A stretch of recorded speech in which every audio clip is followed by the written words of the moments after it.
Hi friends, welcome to cine family 2. Guppedantha మనసు serial hero Mukesh Gowda ఈ సీరియల్లో రిషి క్యారెక్టర్లో నటించి మంచి పేరును గుర్తింపున సక్సెస్ను అందుకున్నారు. ఈ మధ్య రిషి సోషల్ మీడియాలో చాలా యాక్టివ్గా ఉంటూ తన personal and serial and movie and ఫ్యామిలీకి సంబంధించిన లేటెస్ట్ అప్డేట్స్ని ఎప్పటికప్పుడు షేర్ చేస్తూ ఉన్నారు. రిషి అప్డేట్స్ బయటకు రాగానే మంచి కామెంట్స్తో పాటుగా బాగా వైరల్ అవుతుంటాయి.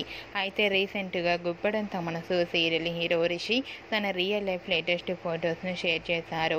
ఆ ఫొటోస్లో రిషి తన ఇంటి టెర్రస్ పైకి ఎక్కి వర్షం పడుతుంటే అక్కడి ప్లేసెస్ను వెదర్ను ఎంజాయ్ చేస్తూ చాలా హ్యాపీగా తన ఫ్రెండ్స్తో కలిసి కనిపించారు. ఆ ఫొటోస్ చూసిన వారంతా హ్యాండ్సమ్ అండ్ స్టైలిష్ హీరో అంటూ కామెంట్స్ పెడుతున్నారు. మీకు కూడా Rishi real life latest photos మీకు నచ్చినట్లయితే మీ అభిప్రాయాన్ని మీ కామెంట్ రూపంలో తెలియజేస్తూ లైక్ చేయండి, షేర్ చేయండి. మరిన్ని ఇంట్రెస్టింగ్ అండ్ లేటెస్ట్ అప్డేట్స్ కోసం మా సినీ ఫ్యామిలీ 2 ఛానల్ని సబ్స్క్రైబ్ చేసుకోండి.